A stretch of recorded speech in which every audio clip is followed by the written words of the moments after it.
Hey folks, welcome back. Let's take a moment to think about the composition of your typical suburban shopping center. Large, wide buildings with several attached storefronts, giant parking lots, crosswalks, and speed bumps, you know the drill.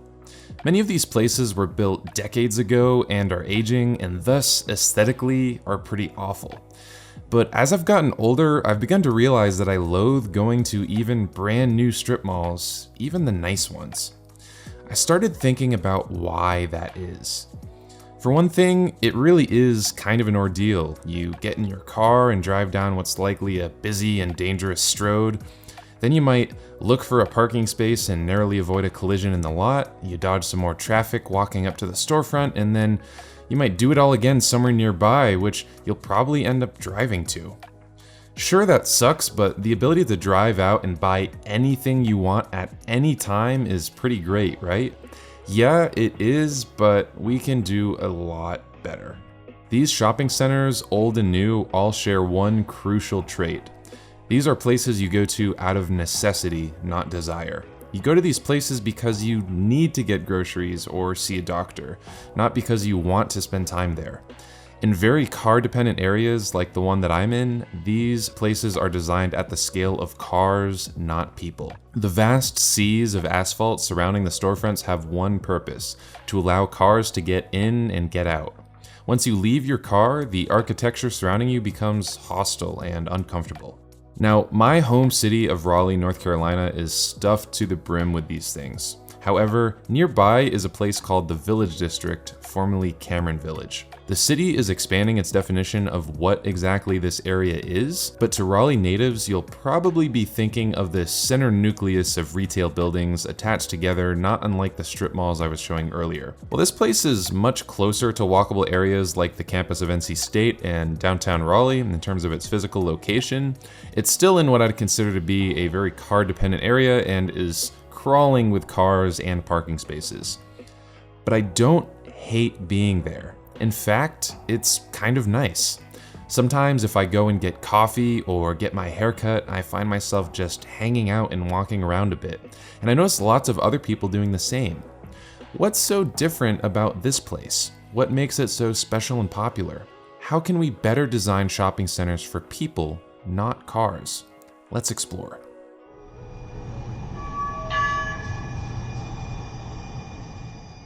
First things first, some quick history. The Village District was originally Cameron Village and opened in 1949 as a first planned community in Raleigh.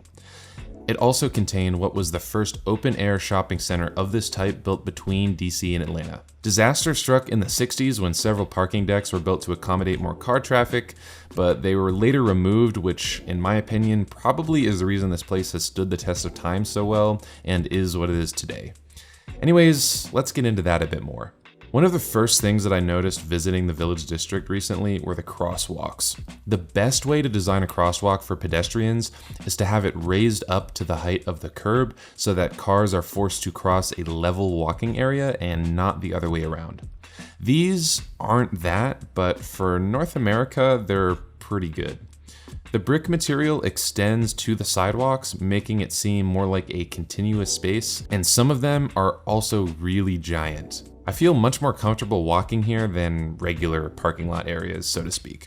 Cars are meant to be guests in these spaces when they cross them, and that just makes for a more pleasant pedestrian experience. Speaking of sidewalks, there were a lot of them, and they were wide and attractive for the most part. It was easy to find a path to cross between the various clusters of buildings, and they all had these brick inlays or multicolor patterns which, while subtle, made me feel like the pedestrian experience was more important here than if they were left bland and dilapidated. I also loved how wide the sidewalks were in front of the storefronts themselves. It allowed folks to congregate and not feel like they're trapped on an island in a sea of parking.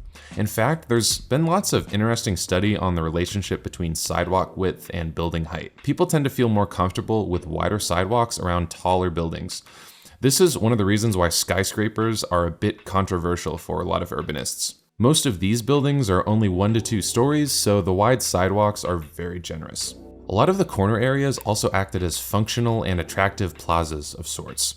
There were lots of benches and greenery and outdoor patios for restaurants. Some of the sidewalks, even right next to moving cars, were, dare I say, cozy. I really appreciated all of the artwork scattered around the Village District as well. Even on a dreary winter day, it made the place seem much more colorful and vibrant and alive.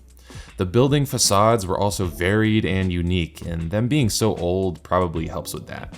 Now, let's address the elephant in the room: parking. This is still a pretty car-friendly place. I mean, it has to be. Raleigh is mostly very sprawled and car-dependent. If you're not right downtown, you'd probably lose a ton of business by not being accessible to people who want to drive or are forced to. There is a lot of parking and a hell of a lot of cars, but it's thoughtfully designed and not completely excessive like other shopping centers in the area. I've never not found a parking spot here, but I've certainly had to spend a few minutes looking or waiting for someone to leave, which makes me feel like the amount of parking here is pretty intentional. While it was kind of frustrating at the time, I've since reflected and realized how much space is not wasted by a giant parking lot, and I much prefer it this way, even as someone who travels here by car. But many people don't. There are bike lanes throughout, most not protected, but I don't think they have to be necessarily, since traffic tends to be calm and slow moving. Importantly, there are also lots of bike racks. The city of Raleigh is actually doing a lot to expand bicycle infrastructure, which I am really thankful for, but an underrated aspect of making a city that is accommodating to folks who want to commute by bike is installing enough bike parking. Here, there is plenty.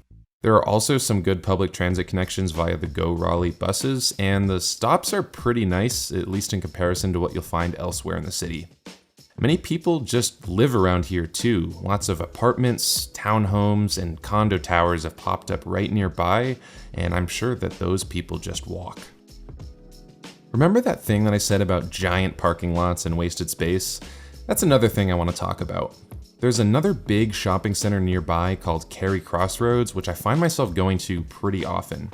For all of the reasons stated at the beginning of this video, I really don't enjoy being there. Even though it's pretty new and full of street trees and even sidewalks, it just kind of sucks. Ultimately though, it was easy to see why if you take a look at it on a map. Check out the enormous amount of space dedicated to parking. The lots oftentimes aren't even very full, and they have none of the things that make them more bearable like in Wolf Village.